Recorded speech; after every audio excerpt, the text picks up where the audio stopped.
Bonjour les amis, nouvelle vidéo aujourd'hui pour cette fois-ci retrouver Joey Sagan. C'est la première fois que je parle de lui, mais c'est extrêmement important parce qu'il revient sur l'affaire explosive de la loge Athanor. La loge Athanor, pour ceux qui ne la connaissent pas, eh bien c'est une loge maçonnique et vous le savez, entre bien sûr la loi sur l'euthanasie ou encore l'affaire Jeffrey Epstein, eh bien les francs-maçons comme d'habitude reviennent sur le devant de la scène, même si on a tendance parfois à les oublier.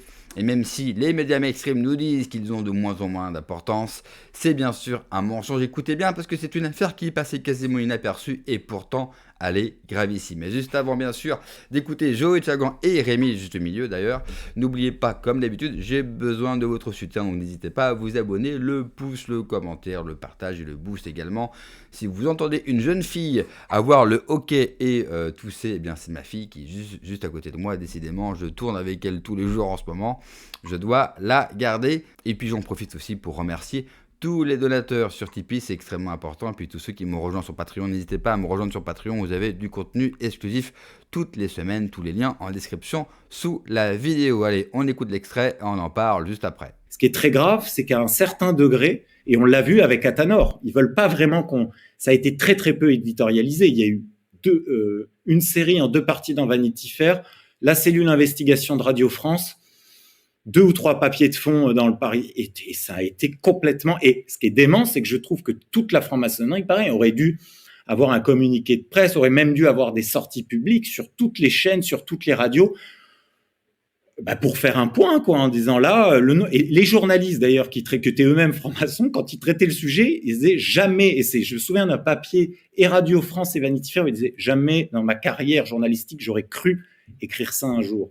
Parce que c'était quoi? En réalité, c'était comme si toi et moi, on avait un conflit de voisinage, en disant je veux m'en débarrasser, coup de fil 20 000, je connais un Lulu, et ils finissaient enterrés dans une forêt. Et quand tu regardes la liste des gens, parce que tous les gens listés ne sont pas sortis. Et moi, j'ai eu plusieurs contacts, comme je me suis largement intéressé à cette affaire, j'ai eu des contacts alternatifs qui m'ont dit contact machin et machin, qui ont aussi été ciblés. Et la nana, par exemple, la coach, qui était une nana, qui a 50 ans, qui est coach en entreprise, qui n'a fait ni plus ni moins qu'être le concurrent d'un franc-maçon qui était dans cette loge des Hauts-de-Seine et qui a demandé d'éliminer pour 20 000 balles en liquide sa concurrente. Et par chance, la bagnole avec les 2 gars qui allaient la zigouiller se sont fait arrêter. Avant ça, tu as eu un type qui était un simple à côté de Clermont, qui était un simple syndicaliste. Le mec qui était à 2000 balles par mois. Il y en a un autre, c'était un petit pilote de rallye, mais pas Schumacher. Et donc, quand tu regardes la liste, c'était vraiment ce que les gens du quotidien, quoi. Je me suis dit, attends. Là, on est dans le mainstream en train de dire aux Français qu'on a pu pendant X années abattre pour des fourchettes entre 20, parce que même ça soulève philosophiquement des questions intéressantes, combien vaut le prix d'une vie en France? Donc on peut tuer quelqu'un entre 20 et 50 cas. Donc avec 2 livrets A, tu liquides qui tu veux sans bruit. Ce qui peut aussi nous expliquer la disparition depuis un certain temps d'agents de la DGSE et d'agents de la DGSI. Alors bien sûr, je ne sais pas si c'est lié à cette fameuse affaire, mais quand même, cette affaire, elle est d'une gravité incroyable. On parle de loges maçonniques en France qui ont leur propre réseau d'assassinats. Et on ne parle pas en plus de personnes importantes, on parle là par exemple d'un responsable syndical qui avait montré sa sympathie pour les gilets jaunes. Je ne sais pas si vous vous rendez compte à tel point on est rendu en France. Rémi, juste au milieu, avait fait une superbe vidéo que je vous invite bien sûr à aller voir. On va écouter un court extrait bien sûr et on en parle juste après. Et ils arrêtent 2 personnes.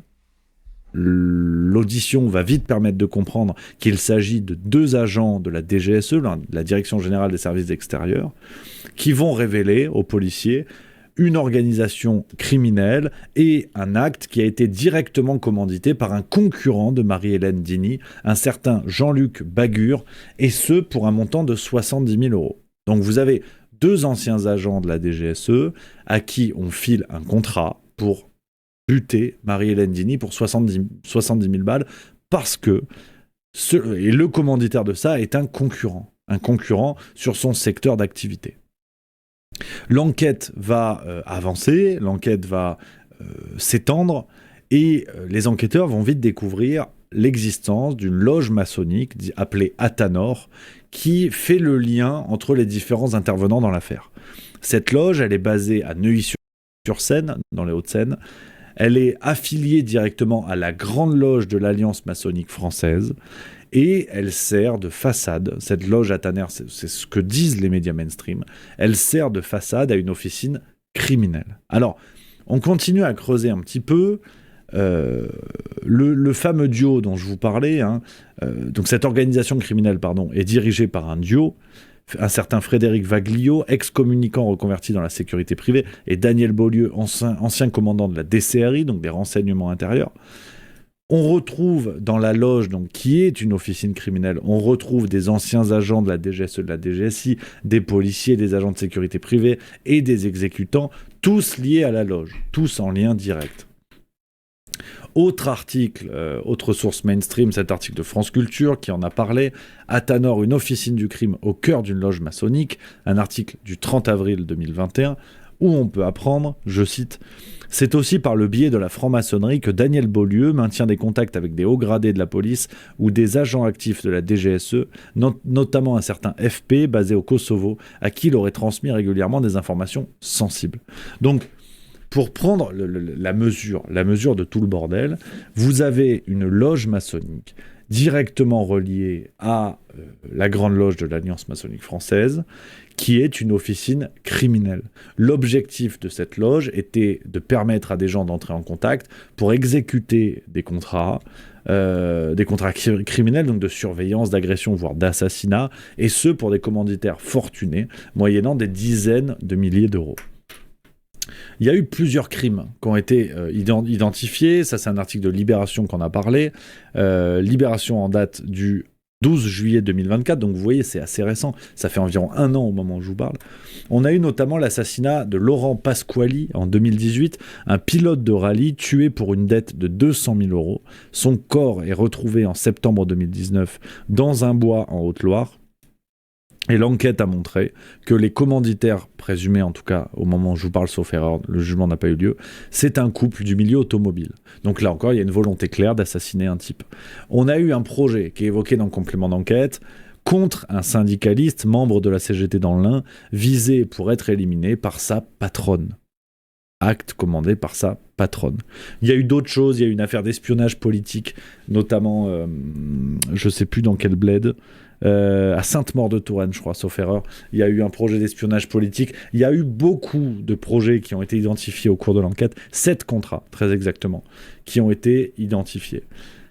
Alors, le mode opératoire, il est simple. Vous avez l'utilisation des réseaux maçonniques pour recruter et établir des contacts avec des commanditaires. Certains exécutants, comme un certain Sébastien L., le nom revient beaucoup dans les articles de presse, qui croyaient agir pour des missions d'État. Donc vous avez des types de la loge franc-maçonne, en fait, qui manipulaient les gens en disant que c'était des contrats, enfin qui manipulaient les exécutants en disant que c'était des contrats de l'État, des demandes directement de l'État. Il y a eu, l'enquête a montré qu'il y a eu accès à des fichiers confidentiels via un policier de la DGSI pour localiser des cibles, notamment celle de Pasquali dont je vous parlais tout à l'heure. Donc là, cette loge franc-maçonne se retrouve au milieu de tout ça. Et ça passe, et vraiment ça passe. Alors, l'enquête, je vous le disais, elle débute en juillet 2020. En 2023, 19 personnes vont être mises en examen. En 2024, le parquet requiert le renvoi de 23 suspects aux assises et 22 seront finalement jugés. Il y a un non-lieu dans ces poursuites pour association de malfaiteurs. Donc le procès est encore attendu aux assises de Paris pour 19 hommes et 3 femmes nés entre 1952 et 1996, pour vous donner toutes les infos. Alors, il y a eu des conséquences à cette affaire, et après on va aller encore un petit peu plus loin sur les révélations. La loge Athanor a été dissoute en février 2021 et accusée d'avoir servi de couverture à des activités criminelles. Évidemment que ces révélations vont entraîner des fantasmes. Il va y avoir des accusations d'anti-maçonnisme dans les médias, évidemment. Et cerise sur le gâteau, et ça par contre c'est un élément sur lequel je prends des pincettes parce que j'ai pas réussi à trouver de sources valides là-dessus. Donc j'ai trouvé 2 sources qui pour moi ne sont pas valides, j'ai pas réussi à mettre les mains sur d'autres éléments, donc je prends cette information avec des pincettes. Je vous invite à regarder par vous-même, à creuser, mais je n'affirme pas par rapport au reste cette information-là. Il y aurait dans l'affaire de la loge Athanor l'implication présumée de l'ancien ministre Damien Abad. Voilà, décidément, Damien Abad, alors accusé d'agression sexuelle, tentative d'agression sexuelle, avec usage d'ailleurs de produits stupéfiants, Damien Abad serait accusé d'avoir aidé un couple lié à l'affaire Athanor en contactant une préfète pour obtenir des informations. Donc je le redis, je le mets au conditionnel, je n'affirme rien, j'invite à sourcer, je vous invite à chercher sur cette affaire, mais le nom de Damien Abad est revenu dans 2 sources que j'ai pu trouver. Alors moi, contrairement à Rémi de Juste Milieu, je vais prendre beaucoup moins de pincettes. J'affirme que la franc-maçonnerie est un problème et je pèse mes mots. Cette affaire aurait dû, dans un pays normal, mais où est la normalité en France en 2026, eh bien elle aurait dû ouvrir une enquête. Comment se fait-il qu'une loge maçonnique, et s'il y en a une, il y en a 2, il y en a 3, enfin on connaît très bien les liens des francs-maçons avec le pouvoir. Et ce n'est pas la première fois qu'une loge se fait choper en utilisant des agents. Alors traditionnellement, ils utilisent plutôt des barbouzes, vous savez, des anciens. Là, cette fois-ci, ce sont des gens d'actifs qui étaient toujours à la DGSE, toujours à la DGSI, donc des personnes non seulement en capacité de faire des choses comme éliminer des gens, mais surtout de fournir des informations top secret. Et donc, comme je le disais, ça aurait dû mener une grande enquête. Mais comme je le disais, on aurait dû ouvrir une grande enquête et un grand débat sur une société secrète, qui élimine des gens. C'est un petit peu comme dans l'affaire Jeffrey Epstein. Vous avez remarqué, qu'est-ce qu'ils vous disent? Si vous en parlez, vous êtes antisémite. Si vous parlez, bien sûr, de cette polémique avec cette loge franc-maçonne, vous êtes anti-franc-maçon. Parce qu'en France, être anti-franc-maçon, c'est vu comme quelque chose de mal par les médias. Être anti-franc-maçon, c'est quelque chose de très bien.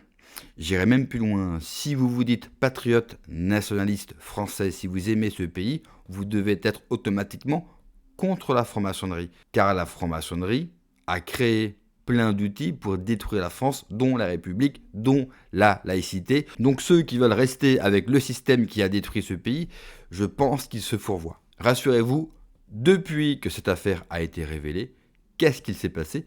Absolument rien. Pire, la franc-maçonnerie vient d'imposer à la France une loi qui a été votée sur l'euthanasie. Non seulement nous n'avons pas fermé les loges, mais en plus ils ont imposé une loi mortifère, une loi qui autorise la mort de quiconque en France. Et le pire, parce qu'il y a toujours du pire qui se rajoute au pire, de l'horreur qui se rajoute à l'horreur, eh bien, vous n'allez même pas pouvoir faire entrave. Sinon, vous allez risquer 2 ans de prison et 30 000 € d'amende. Donc, vous n'allez pas pouvoir empêcher une connaissance à un ami, un frère, une sœur, une mère de demander la mort. Voilà le projet de la franc-maçonnerie. Ils ont voulu la mort de la France et aujourd'hui, c'est la vôtre. Merci d'avoir regardé la vidéo, les amis. N'oubliez pas, comme d'habitude, de vous abonner, le pouce, le commentaire, le partage, le boost également. Prenez soin de vous, que Dieu vous protège. Allez, ciao.